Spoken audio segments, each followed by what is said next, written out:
Voilà.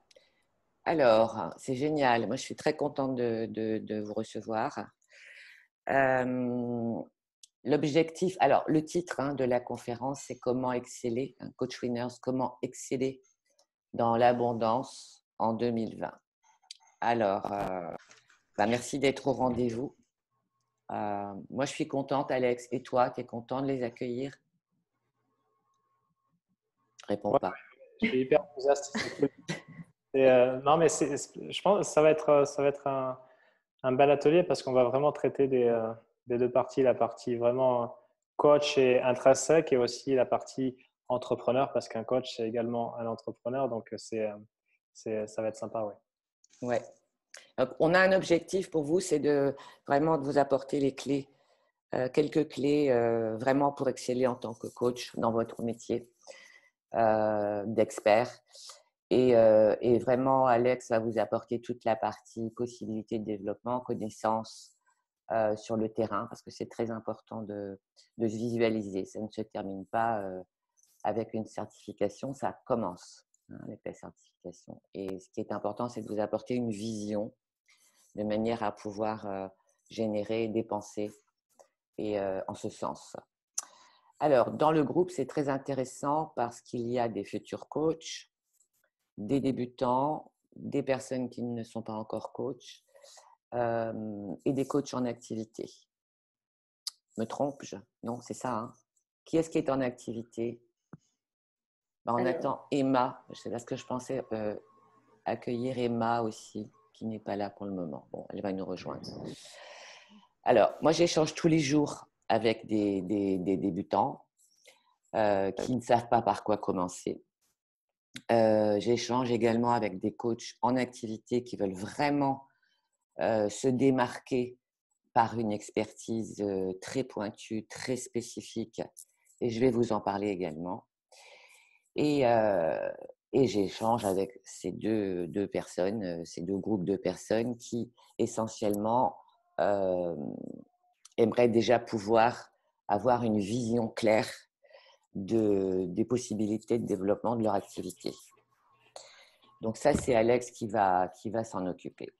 On a volontairement pris le terme d'abondance ce soir. Tout le monde, on est d'accord sur les notions d'abondance? Oui. C'est-à-dire? Pour moi? Oui, vas-y. Abondance dans tous les sens du terme, c'est-à-dire pour moi, abondance de clients, abondance dans ce que je peux leur apporter, abondance dans ce qu'ils peuvent m'apporter, pas forcément financièrement. Non, tout à fait, ça va ensemble. Abondance, pour moi, c'est vraiment développement au maximum de mes possibilités. Oui, c'est ça. Du coup, il y a un juste retour des choses au niveau de l'énergie, de l'argent, de l'attraction des clients, de développement de soi. C'est ça. Je trouve ça juste magnifique. C'est ça. Métier de coach. C'est ça. Oui, c'est une très belle définition de l'abondance. Alors, qui est-ce qui a encore une proposition à faire? On va en prendre deux.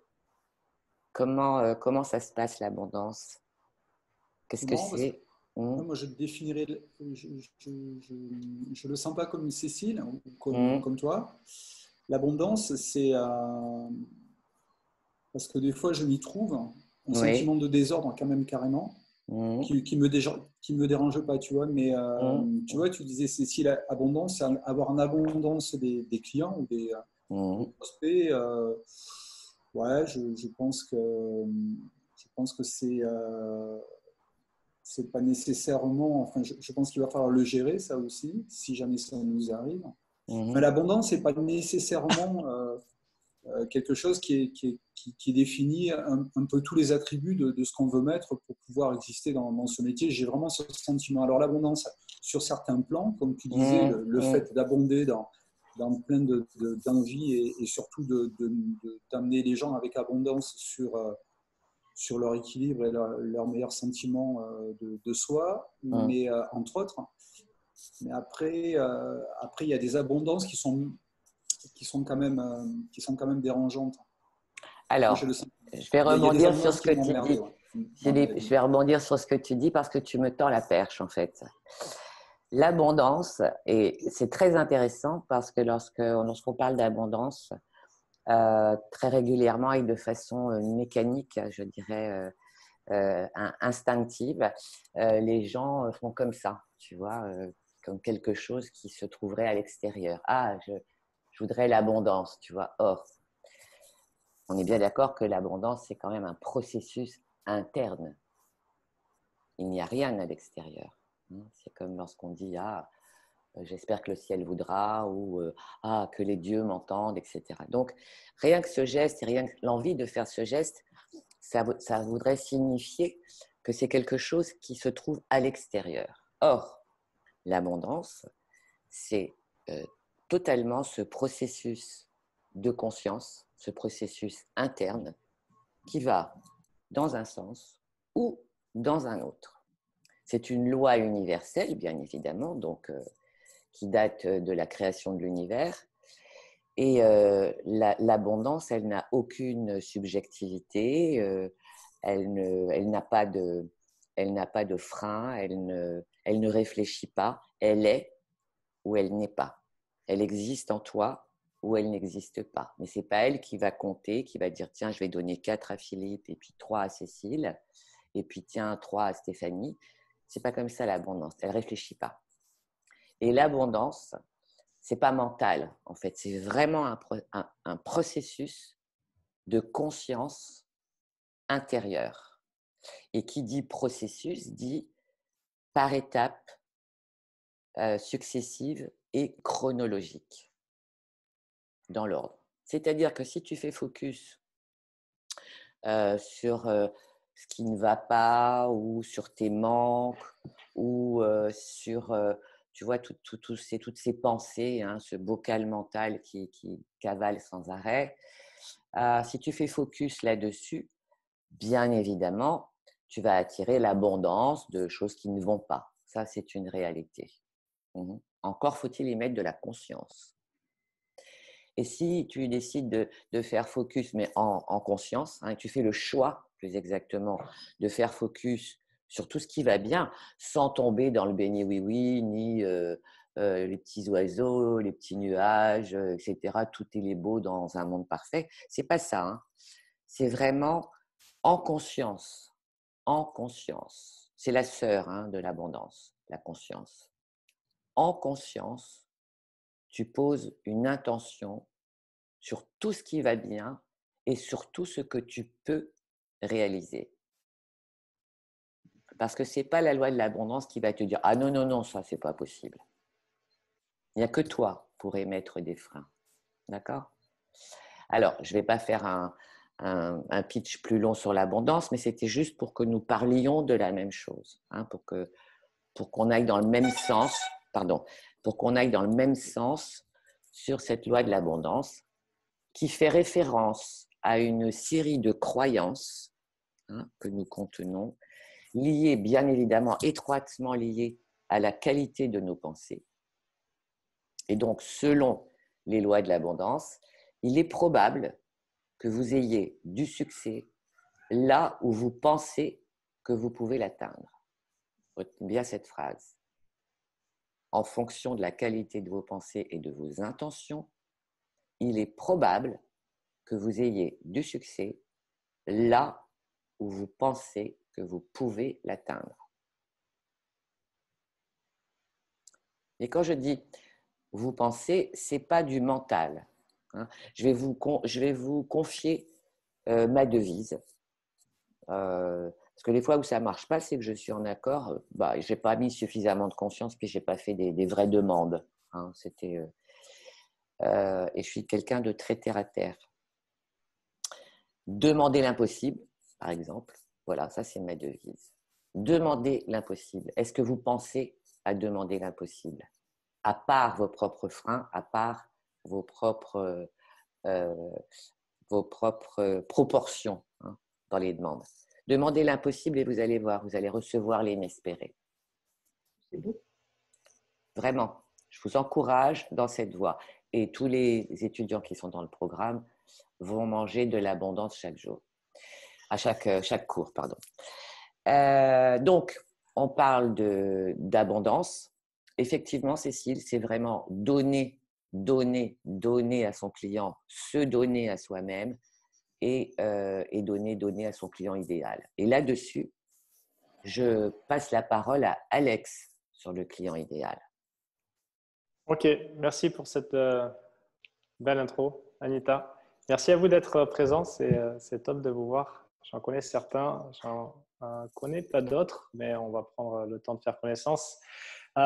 Justement, je pense que si vous êtes là aujourd'hui, ce n'est pas la première présentation que vous faites. Donc, si c'est le cas, vous avez sûrement dû entendre parler de très nombreuses fois de l'avatar, du client idéal, du persona, etc., etc. Il est où ce foutu avatar? Et justement, on discutait avec Anita ce matin et c'est vrai. Alors moi, je me présente rapidement. J'ai attaqué sur le web il y a plus de 10 ans. À l'époque, les blogs explosaient. C'était l'époque des blogs, des premiers influenceurs en blog. Et je bossais en agence de com. Après, j'ai évolué en service marketing et digital. Et je me suis lancé à mon compte il y a 4 ans. J'ai bossé pour un web marketeur irlandais, un conférencier. Et je me suis lancé donc avec lui. Et maintenant, je suis sur le marché français depuis plus de 2 ans. Et je propose des accompagnements justement pour les personnes qui ont vraiment une expertise, je pense, comme vous, mais qui oublient aussi que sans la casquette de l'entrepreneur, le coach, au final, il peut être le meilleur coach du monde. Il restera seul parce qu'avant d'être coach, on est aussi un entrepreneur dans le sens où on aime résoudre les problèmes, on aime faire avancer, on aime donner et on aime apporter notre contribution. Donc pour ça, idéalement, et si on est à son compte, c'est aussi un choix. Chacun fait ses choix par rapport à ses valeurs hautes, mais c'est régulièrement le trait commun de chaque entrepreneur, c'est la liberté notamment de choisir ses clients et d'avoir du plaisir à travailler avec ses clients. Donc, ça ne veut pas dire que c'est l'extase tous les jours et il y a forcément son lot de challenges, mais bon, un entrepreneur, ça résout des challenges. Idéalement, on veut travailler avec son client idéal. Donc, on a choisi client idéal parce qu'Avatar, ça faisait vraiment déshumaniser. Et qu'est-ce que c'est un client idéal? C'est vraiment une personne avec qui vous avez envie de travailler pour plusieurs raisons. Tout d'abord parce qu'elle partage une ou plusieurs de vos valeurs hautes. Ensuite, c'est une personne qui prend ses responsabilités parce que forcément, quand on est coach, on veut des personnes coachables. Je ne sais pas si ça vous est déjà arrivé, mais moi, je suis tombé sur des personnes qui sont non coachables. C'est très compliqué parce que tout simplement, l'ego est trop fort de leur côté. Ils ne veulent pas se faire coacher. Et donc là, c'est la clé assurée pour ne pas avancer. Qui dit coachable dit impliqué, dit qui souhaite la transformation, qui passe à l'action et qui est ravi de vous payer à votre juste valeur. Donc ça, c'est vraiment, et quand on trouve son client idéal, je ne sais pas si ça vous est arrivé, mais c'est vraiment de la régalade en fait. C'est vraiment top. Et l'erreur principale qui se pose, et surtout quand on démarre, mais elle vient régulièrement parce que ce travail de l'avatar, ce n'est pas un travail qu'on fait une fois et qu'on range ensuite dans le tiroir en se disant, bon, ben ça, j'ai fait mes devoirs, c'est bon. Il évolue tout le temps, le client idéal. Il évolue tout le temps parce que vous évoluez tout le temps et vos envies vont évoluer, vos méthodes vont évoluer, votre être va évoluer et lui aussi, ce fameux client idéal, il a sa vie, le monde évolue tout le temps, le monde bouge tout le temps, donc les envies changent, les besoins changent, les techniques changent. On l'a bien vu là avec le Covid, il y a eu une digitalisation énorme. Donc l'idée, c'est vraiment de toujours avoir le doigt sur le pouls de son client idéal, de son marché et voir comment ça a évolué. Parce que si on se refuse de se remettre en question dans le bon sens du terme, tôt ou tard, on fermera boutique. Donc, par rapport à ça aussi, un deuxième point qui est important, c'est être dans une position de besoin. C'est-à-dire qu'on va être dans le besoin, donc par défaut, qui dit dans le besoin dit être à l'opposé de l'abondance et donc dit qu'on va accepter tout le monde. Et vraiment, l'erreur, elle est là, c'est que vouloir vendre son service à tout le monde en croyant qu'être sélectif, ça vous privera de clientèle. Et c'est complètement faux parce que vous avez déjà dû l'entendre. Si on parle à tout le monde, on parle à personne. À personne. Parce que en fait. personne ne va se reconnaître. Je prends l'exemple. Imaginons une femme qui a la quarantaine passée, qui est femme active, cadre, qui a 2 enfants, qui a une grosse charge mentale et qui fatigue parce que c'est la vie fait qu'elle fatigue. Elle sent qu'elle a besoin d'aide. À sa gauche, elle va avoir une coach de vie ou une coach en dev perso. Okay. À sa droite, elle va avoir une coach qui accompagne spécifiquement les femmes quadragénaires actives à remettre de l'ordre dans sa vie et faire tomber la charge mentale pour se libérer plus de temps et savoir dire non pour savoir dire oui à sa famille. Qu'est-ce qu'elle va choisir à votre avis? Elle va choisir la généraliste ou elle va choisir la spécifique qui s'adresse vraiment à ce besoin? Spécifique. Le spécialiste. Spécifique, ouais. Oui. Spécifique. Et forcément, posez-vous la question, si vous employez quelqu'un ou si vous achetez quelque chose, que ce soit un produit ou un service, c'est parce qu'il y a un besoin spécifique. Donc l'idée, l'erreur, elle est là, c'est vraiment de croire qu'on va s'ouvrir à plus de monde en s'adressant à tout le monde, mais en fait, on va s'adresser à personne. Et si on est trop générique, personne ne va se reconnaître dans son message. Et on va se retrouver vraiment dans cette position c'est dommage, je n'ai pas l'image parce que normalement, d'habitude, j'ai une image à partager qui est assez parlante, où on va être là, allez, s'il te plaît, je peux t'aider, laisse-moi t'aider. Oui. Et ça c'est pas bon parce que justement, je suis en train de lire un excellent bouquin qui s'appelle Start with No, démarrer avec non. Et c'est écrit par un négociateur, un coach en négociation, et où il dit que justement, le premier chapitre, c'est que l'erreur la plus fatale, c'est d'être dans le besoin parce que justement, on est dans le besoin, donc l'autre le sent. Et la vente au sens large, quand vous allez vendre votre expertise, c'est énormément un transfert de certitude. Et quelqu'un qui est certain de sa force, de ses capacités, de l'abondance, il ne va pas être dans le besoin, il va savoir qu'il s'adresse exactement à une personne.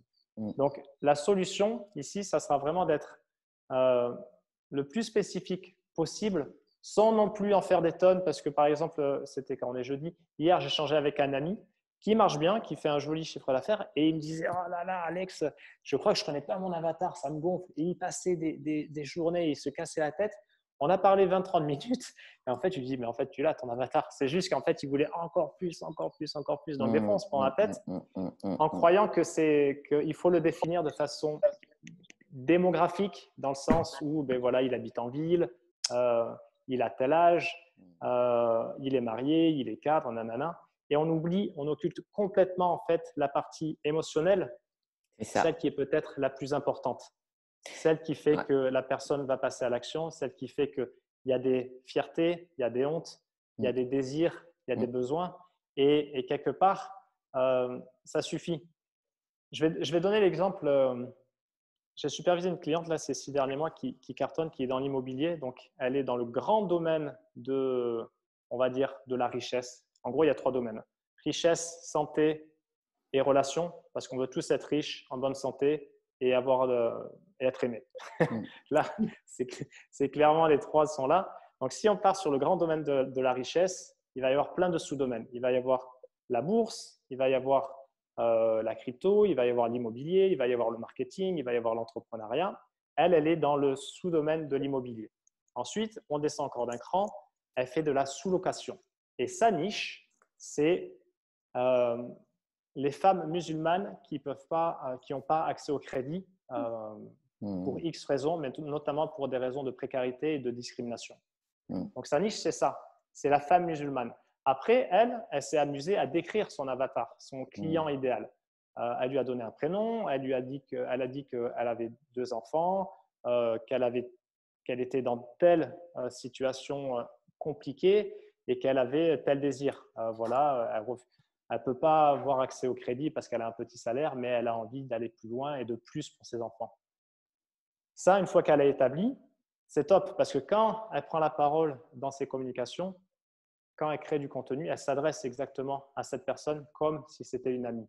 C'est ça. Et ça, quand on a vraiment, vous pouvez avoir la photo de votre avatar quelque part pour le personnaliser, le rendre vivant et vous adresser à cette personne.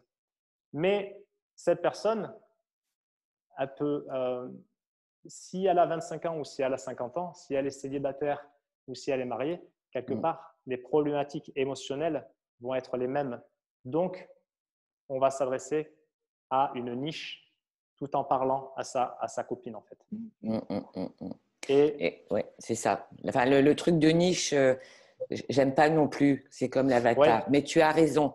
Tu as raison parce que c'est la sécurité pour les deux, en fait. C'est la verticalité, en fait, pour le coach et pour le client.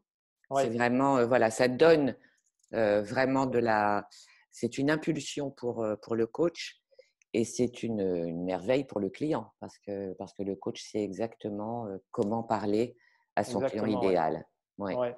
Mais c'est vrai, c'est pas facile le client idéal, c'est pas facile de le décrire sans ce qu'on a fait le marketing aujourd'hui. On en a déjà parlé aussi, toi et moi.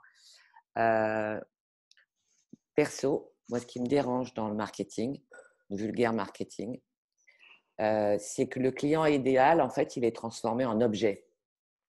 Et donc, tu vas le caricaturer, sachant qu'en plus, bon, si c'est une femme de 40 ans, il peut y avoir 350 femmes de 40 ans, il n'y en a pas une qui va manger la même chose, qui va dire la même chose, même si elle a la même problématique. Et on la déshumanise. Et donc, ce qui fait que les coachs ou les accompagnants qui sont formatés, justement, et c'est précisément pour cette raison que le terme d'avatar me donne la chair de poule, c'est-à-dire que le marketing plus l'avatar, ton client devient un objet.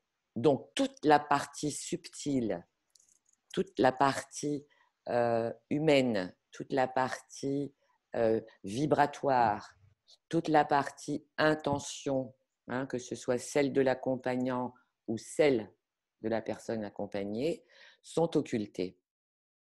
Et là, c'est là où moi, j'ai besoin de dire des choses aussi, Alex. Parce que tu as raison, le client idéal va faire un duo et un binôme formidable.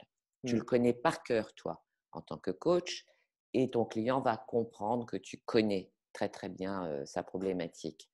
Sauf, tu sais, je fais partie de la Fédération française de coach et on a des petits sondages, tu vois, des croquis, voilà, qui donnent des tendances sur l'expertise, sur les spécificités.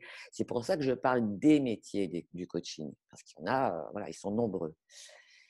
Il se trouve que, et ça c'est important de bien retenir ça, et ça va totalement dans le sens dans lequel tu es allé,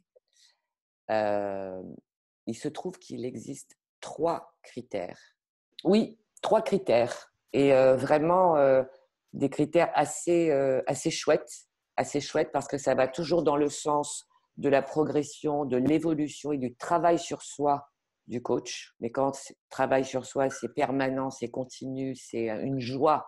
C'est vraiment, ça va dans une dynamique d'expansion assez extraordinaire. Donc, je vais vous en donner un parce qu'il faut que ce soit cohérent avec ce que vient de dire Alex. Eh bien, c'est l'état d'esprit du coach. Alors, je ne vais pas dire le mindset, parce que c'est comme l'avatar, la niche et machin, c'est ça. J'en veux plus. Tu es d'accord, Alex? On ne parle plus de mindset, on va parler d'état d'esprit. Qu'est-ce que c'est l'état d'esprit du coach?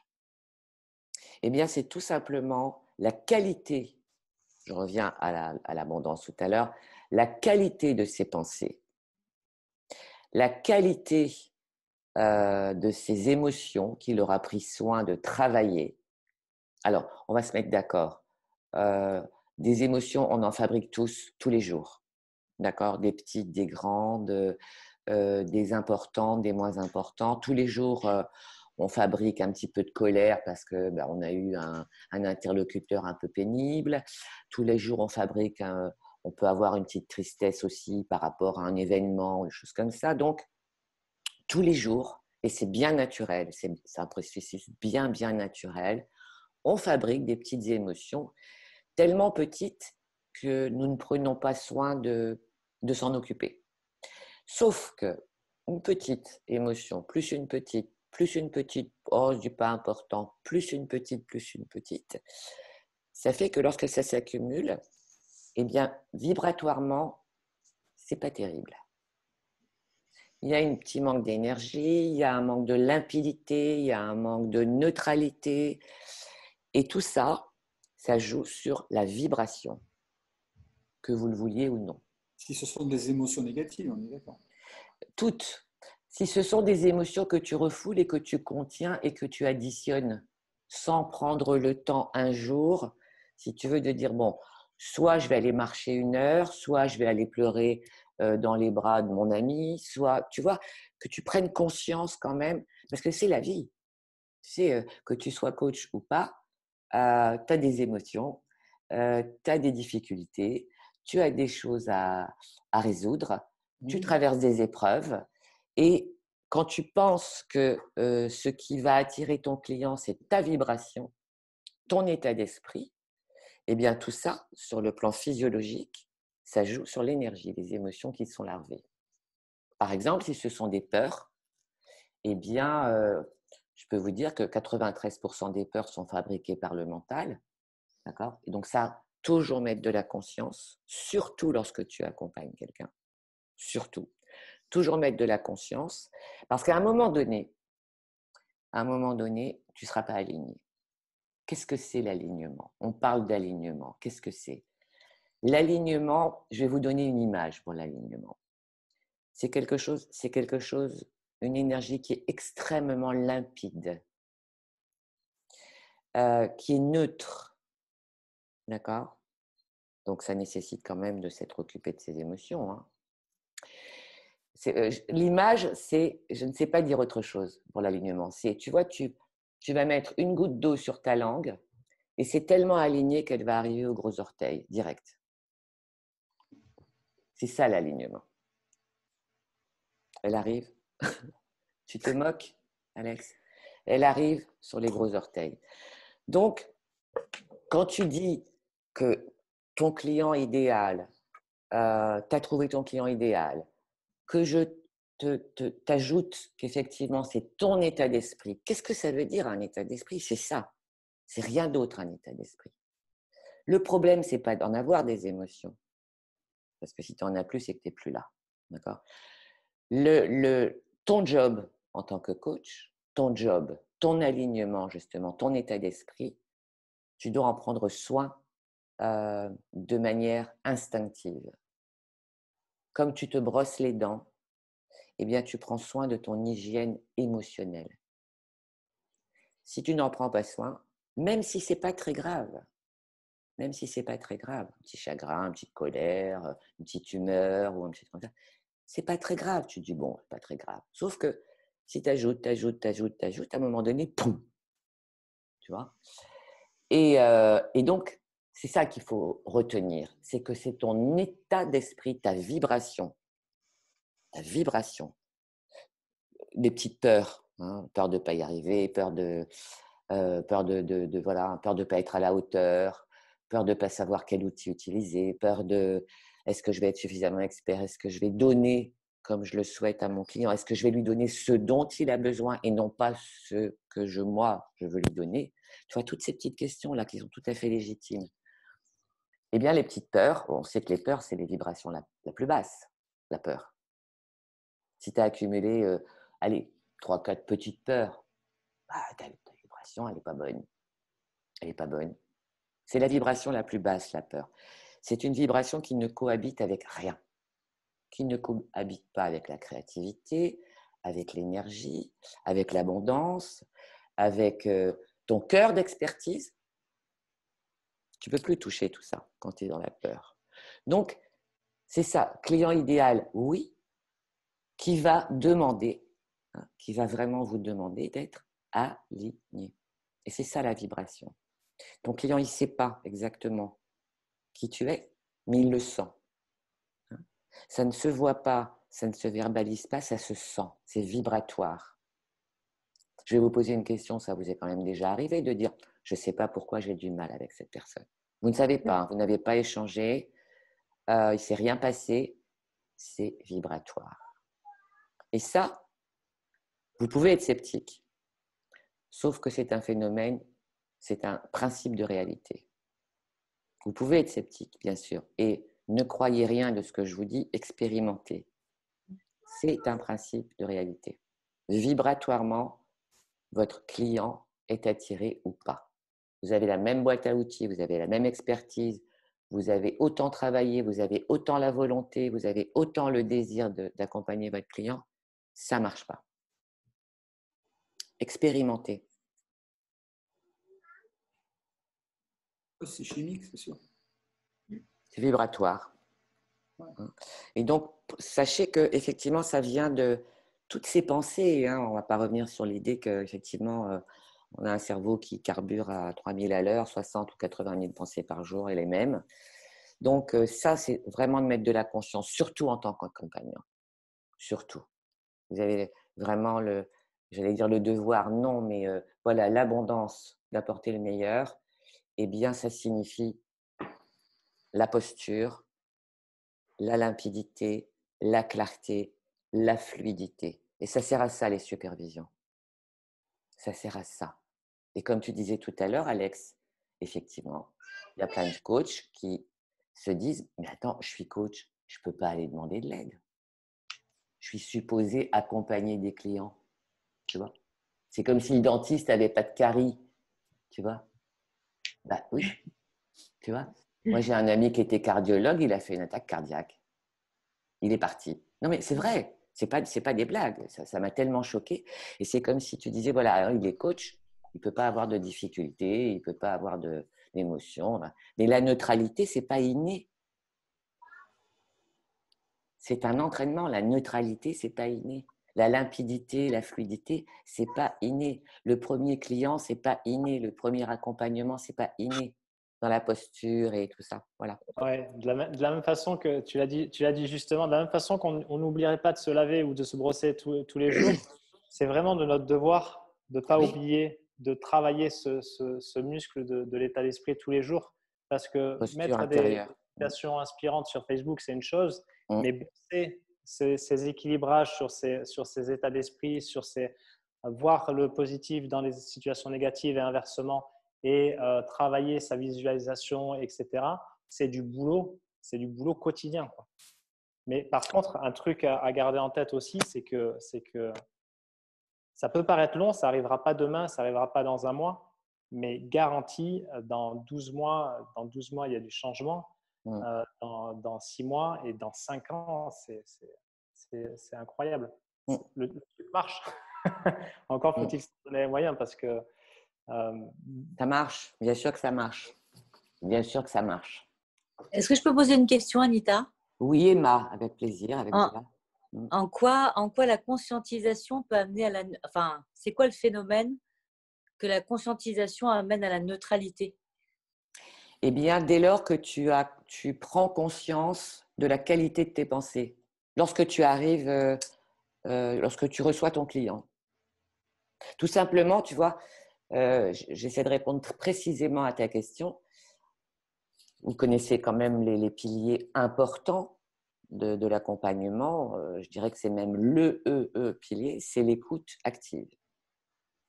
Hein, c'est vraiment écouter, entendre et comprendre en même temps. C'est pas vaguement entendre ce qu'il dit. Non. C'est à la fois écouter, entendre ce qui se dit, ce que dit ton client. Tu vois, c'est l'arbre qui cache la forêt. Entendre ce qu'il ne dit pas et comprendre, c'est-à-dire faire des liens à la fois. Cette posture n'est pas innée. Elle n'est pas une posture naturelle non plus. C'est pour cette raison que voilà, ça demande d'être fluide, d'avoir une belle énergie, une belle vibration. Et donc, ta question, eh bien, c'est de mettre de la conscience dessus et de savoir qu'à un moment donné, tu as été parasité par une émotion, malgré toi. Tu vois, ce n'est pas forcément une question de volonté. Tu as la volonté d'accompagner ton client correctement. Malgré toi, tu t'aperçois que tu as zappé un truc. Et c'est OK. Pas toujours. On doit en avoir conscience. Ah, si tu en as conscience, écoute, ça aussi, c'est un entraînement, Alex. Vraiment, c'est un entraînement de mettre de la conscience partout. Et ce n'est pas une contrainte, bien au contraire. Bien au contraire. Tu vois, Vraiment cette aptitude à mettre de la conscience.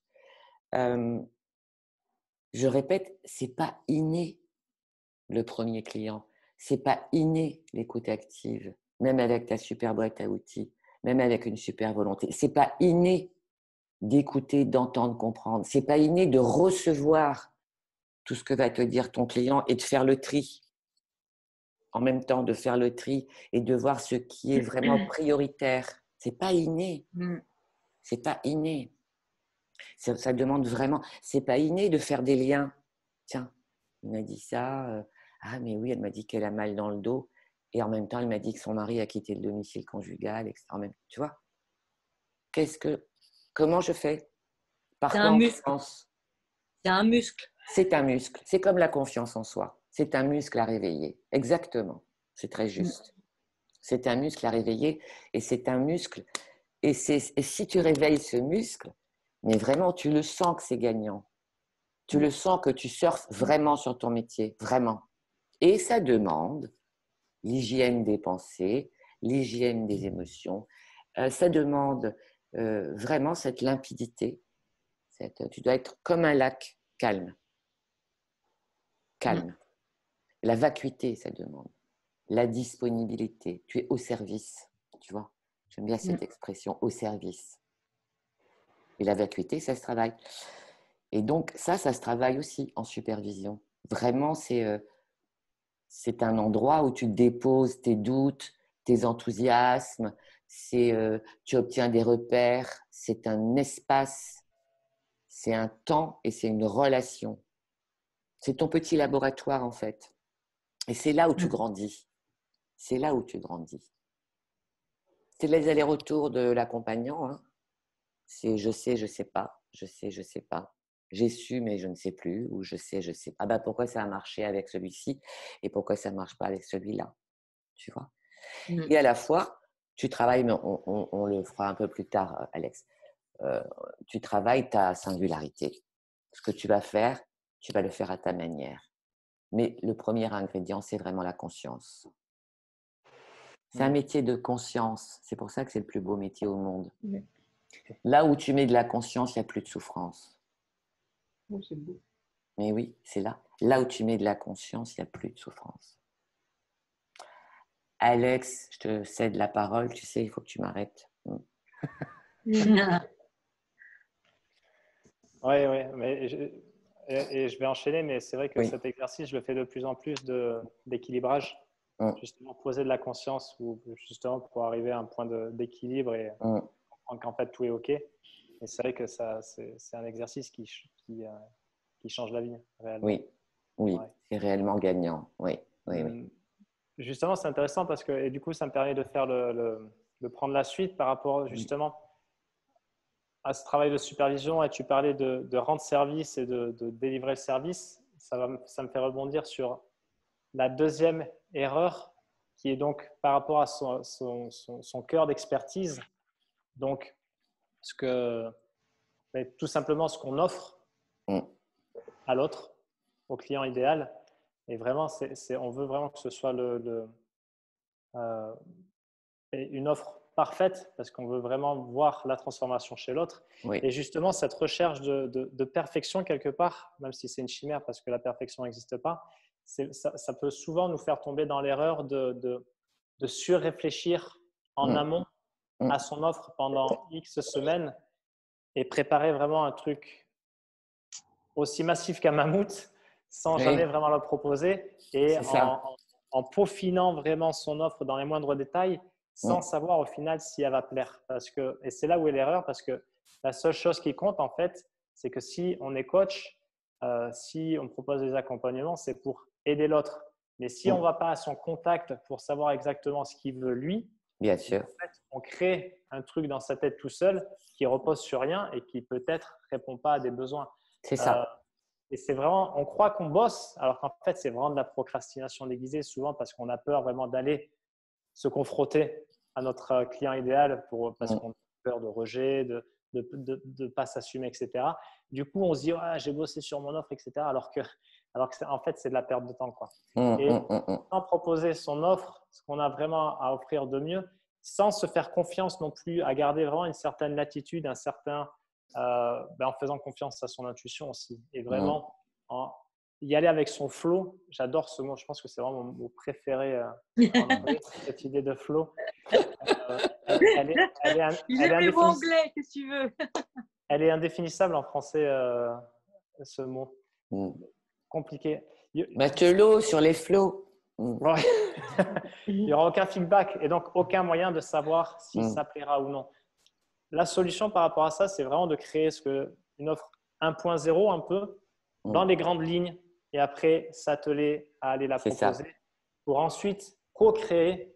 Et c'est là aussi où ça rejoint l'abondance, co-créer avec ses premiers clients l'offre, l'améliorer en temps réel, avoir des retours, et vraiment entrer dans une phase de boucle de feedback positif. Ouais. Et c'est là où est l'abondance parce que en faisant ça, on n'est pas centré sur soi en disant déjà en imaginant que alors c'est bien de faire les grandes lignes et d'après aller vite tester, mais si on reste trop centré sur soi, l'abondance elle n'est pas et aussi parce qu'on n'écoute pas l'autre et on s'écoute plus soi et on oublie de vouloir donner et de vraiment souhaiter le meilleur à son client. Et là où ça rejoint l'abondance également, c'est que garder en tête toujours que l'autre a déjà tout pour réussir en fait. C'est ça l'abondance. Ouais. C'est ça. Ouais. Et si ça nous en fait on en est partie. persuadé, et ça rejoint le principe de certitude de tout à l'heure, si nous on en est persuadé, on met de la certitude sur ça, on transfère cette certitude sur son prospect, là c'est vraiment voir en fait chez l'autre. L'abondance, c'est voir chez l'autre ce que lui, il n'arrive pas à voir en fait. Et quand on arrive à faire ça avec certitude, la personne, mais forcément, elle sera attirée par vous parce qu'il y aura ce magnétisme qui fera que ça matchera, quoi. Je voudrais ajouter quelque chose, si tu m'autorises, Alex, sur ce que tu dis. Je t'autorise. Merci. Lorsque tu parles de travailler l'offre, justement, tu vois, et je dirais que ça s'est fait, c'est arrivé. Alors, je suis d'accord d'avoir vraiment un client idéal. Mais tu vois, par exemple, avec Stéphanie, nous, on vient de la psychothérapie, puisque Stéphanie a étudié dans la même école, etc. Et ça, tu vois, tu n'as pas ça. Parce que tu ne peux pas imaginer le problème de l'autre tant que tu ne l'as pas rencontré. Tu vois ? Et ce côté généraliste, il vient de la psychothérapie. Parce que tu ne peux pas demander à ton client est-ce que vous êtes mon avatar, vous entrez dans mon cabinet. Si vous n'êtes pas mon avatar, vous pouvez repartir chez vous. Tu vois ? C'est ça aussi. Et le coaching humaniste, tel que les étudiants l'étudient dans Coaching Winners, il a cette ouverture. Ça n'empêche pas d'avoir une expertise, et je suis d'accord avec toi, parce que vraiment d'aller à l'essentiel, avoir ton client idéal. Mais à un moment donné, ne pas rester trop longtemps, comme tu dis, à peaufiner le client idéal, parce que ce ne sont que des suppositions, en fait. Tant que tu ne l'as pas eu en face-face pour échanger, tant que tu ne l'as pas, que ce soit même au téléphone, il y a des choses que tu ne peux pas deviner, il y a des choses que tu ne peux pas inventer. Donc oui, encourager, comme tu dis, encourager d'aller très, très, très rapidement sur le terrain et le rencontrer et redessiner l'avatar qui va évoluer en permanence parce que toi, tu vas évoluer. Je peux me permettre ? Oui. Moi, vraiment, je vous écoute avec beaucoup d'attention et au-delà de tout ça, l'état d'esprit, bien évidemment, mais moi, ce que je pense, et je suis débutant, je suis tout bleu, mais ce que je pense, c'est le fait de quelque chose que j'ai toujours induit dans ma communication ou dans mon côté, allez, on dira marchand, puisqu'on parle de client idéal, etc. C'est le fait de ne pas être intéressé. C'est-à-dire avoir ton état d'esprit et d'avoir aucun intérêt, toi, personnel, donc de ce fait, faire absolument pas ressentir le fait que tu as besoin de lui, ce que tu disais, Alex, au début. Tu es complètement désintéressé de tout ça. Tu es juste là pour le servir parce que tu sens que c'est ce qu'il faut qu'il se passe à ce moment-là. Et de ce fait, l'état d'esprit, tu comprends pas, Nita, ce que je veux dire. C'est le fait d'être. Pas vraiment, non. Le fait d'être. Du mal à suivre. Ouais, parce qu'en fait, c'est le fait de me sentir désintéressé sur tout ce qui fait que la situation, elle est entre deux personnes, une personne qui a un besoin et nous qui allons l'amener à résoudre son problème, en fait, sa problématique, peu importe, parce que c'est vrai, moi aussi, je n'ai pas encore ressenti le fait de l'avatar, mais l'avatar, il peut être différent aussi.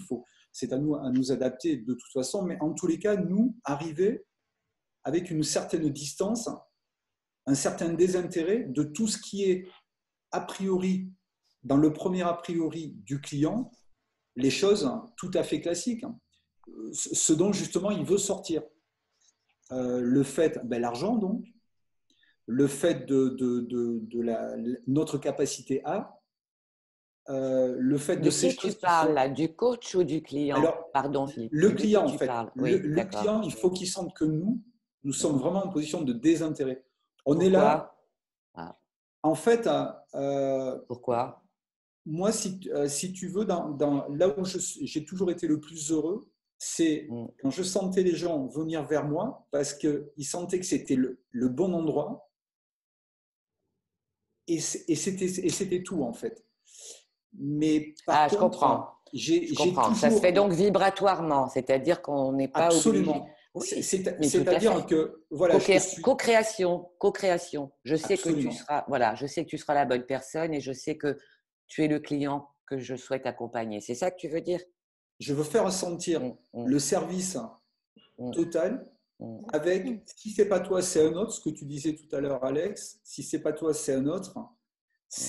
Le problème, il n'est pas là. Moi, je suis là parce que j'ai l'impression, j'ai le sentiment, j'ai la certitude que j'ai des choses à apporter, j'ai des choses à dire, des choses à apporter pour faire grandir les copains. Voilà, si tu veux, moi je suis dans un métier où on va avoir beaucoup besoin de ça, de grosses remises en question. J'ai le sentiment que je peux apporter ce service. Alors, ça c'est la position haute. Pardon, excuse-moi Philippe. Ça c'est la position haute. Un coach qui a touché son cœur d'expertise, son talent unique, sa singularité, sa fluidité. Acte 1, il n'a rien à vouloir pour son client. C'est ça. Parce que vouloir pour l'autre, c'est déjà entrer dans une forme de manipulation élégante, sophistiquée. Mais ce n'est pas le rôle d'un coach. Tu n'as pas à vouloir pour ton client. Je suis d'accord. Tu vois, tu as juste… Et quand je dis au service, ça ne veut pas dire rendre service. Non. Être au service, c'est-à-dire que je vais être la tasse qui va transporter le café. C'est tout. Tu vois? C'est ça. Et il n'y a pas la volonté d'agir pour ton client ou la volonté de l'emmener quelque part.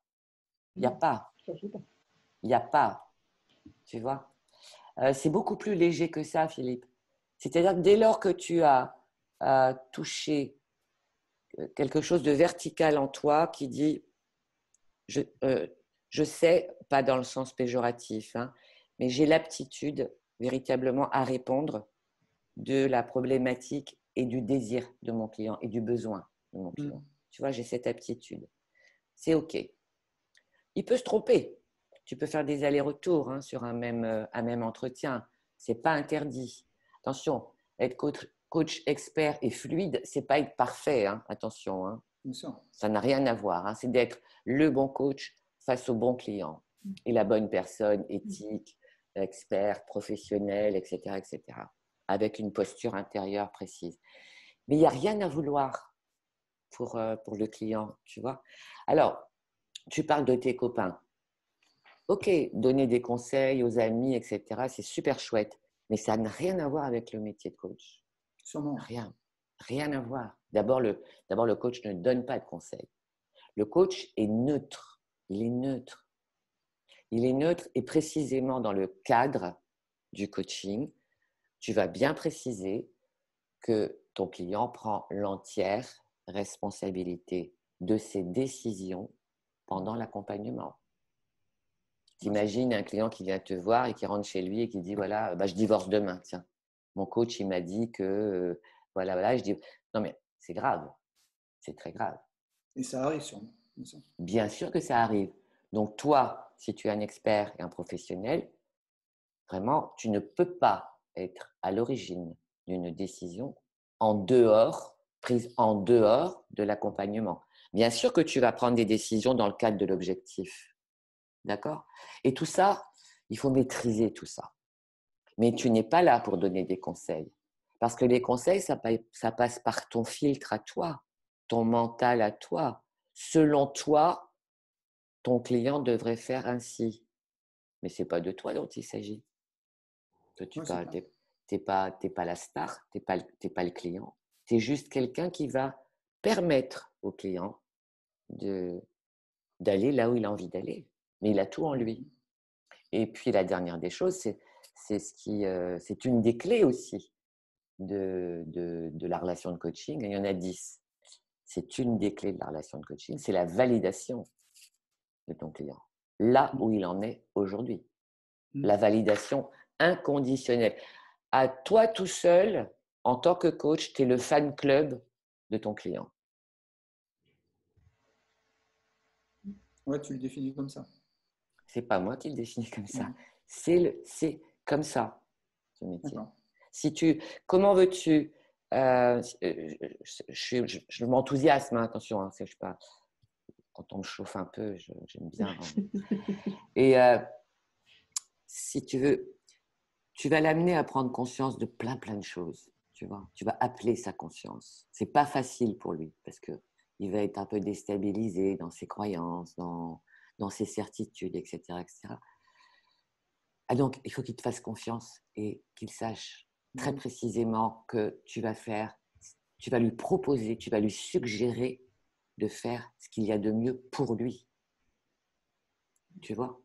Et donc, l'essentiel, la première étape, c'est de l'accepter comme il est, avec ses contradictions, avec ses aberrations, avec toutes ces dévalorisations qu'il s'inflige.